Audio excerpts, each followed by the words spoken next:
Nakagawian na nating mga Pilipino, ang pagsalubong sa bagong taon ay nandyan ang mga fireworks na maririnig sa paligid. Gawa din tayo ng charcuterie board at meron din tayong konting handa para sa New Year. Sumasapit ang New Year, nakaugalan na natin maglagay ng mga prutas o mga bilog-bilog sa ating lamesa. Hindi ko na po sinunod yung 12 fruits na sinasabi dahil mahal po ang mga prutas ngayon. So dahil nga po, New Year, gagawa tayo ng fruit salad. Ito ang ating mga ingredients. Simpleng fruit salad lang naman po ito. Konti lang yung mga sangkap niya pero masarap na rin. Ayan, una muna sinala yung mga fruit cocktail. Ayan, para mawala yung kanyang syrup.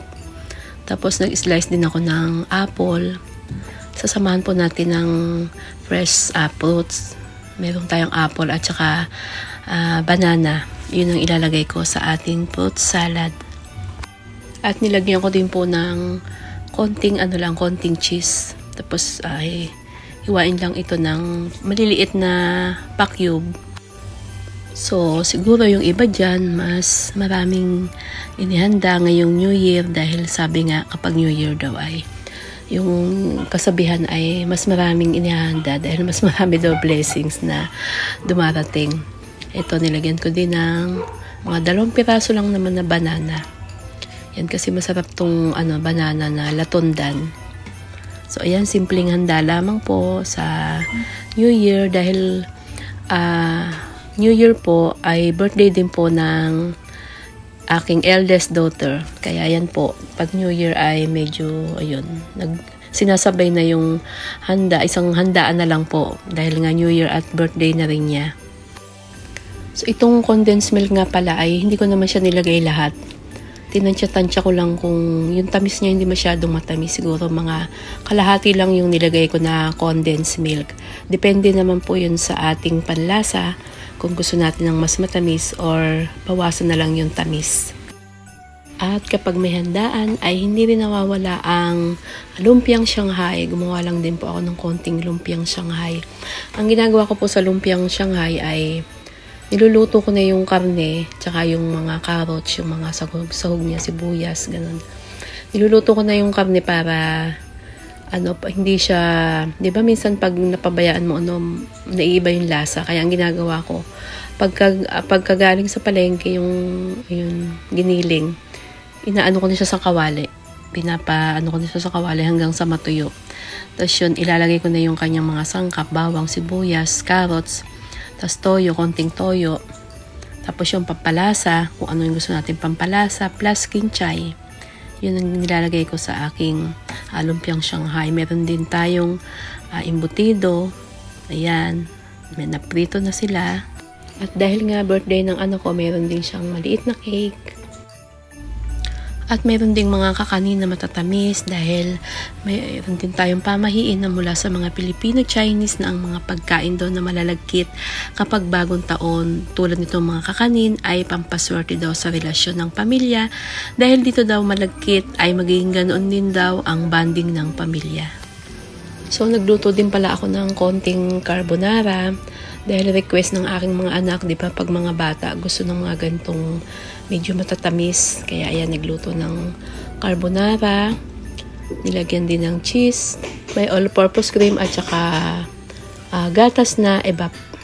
Ayan. Tapos nilagyan din ng parmesan cheese. Masarap siya. At gagawa din pala tayo ng cheese board or yung tinatawag na charcuterie board. Merong nilalagay dito na mga cheese. Tapos yung mga chocolate stick. Ayan, lagyan din natin ng chocolate stick para lang din. Parang pika-pika foods na yun nga, yung pupulot-pulutin mo lang siya. Tapos yun na, may matatamis din yan.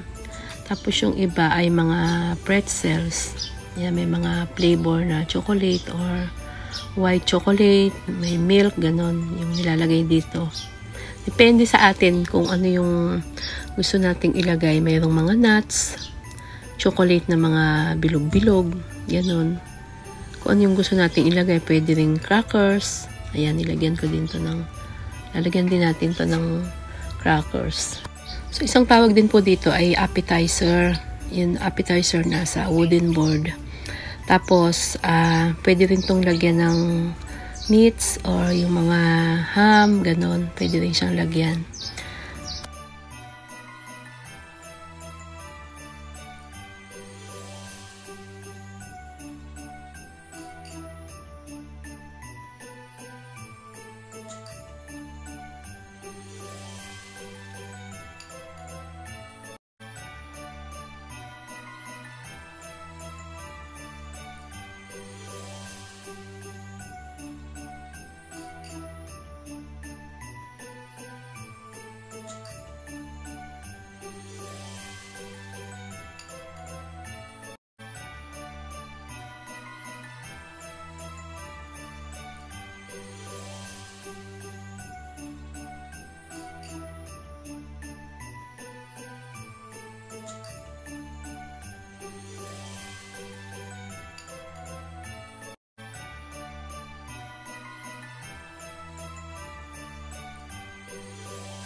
Ano lang din po ito, pampaganda sa mesa.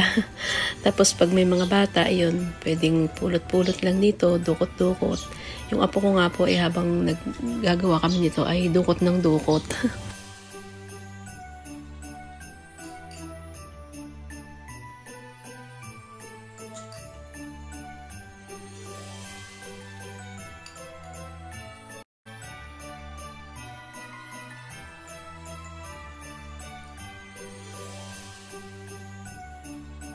Dahil nga birthday, hindi nawawala ang pansit dahil ang pansit daw ay pampahaba ng buhay. At nagluto lang din ako ng simpleng pork caldereta. Ayan, dahil request nila ay ang caldereta. Meron ding homemade embutido na dala ng aking sister. Gumawa din ako ng simpleng vegetable salad na may balsamic vinegar, may konting olive oil, may konting paminta, tsaka konting asin. Yan, i-mix na natin. Ito ay pampaalis ng umay kapag tayo, di ba, kapag kumakain ng karne, nakakaumay minsan kapag maraming nakikita sa mga handaan. At meron din tayong tilapia. Ayan, tamang-tama sa ating vegetable salad. Las pansit, caldereta. Ayan po ang ating simpleng handa itong New Year. Meron din tayong sinigang na ulo ng salmon. At meron din tayong fiesta ham. Ito slice na. Mamaya ay ipiprito na natin. Prito na lang po ang aking ginawa.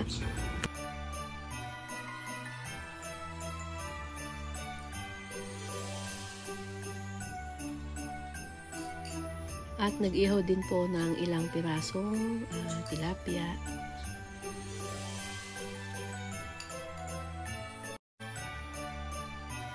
Dito ko na po i-end ang aking video. Cheers to health, happiness, and prosperity in 2024.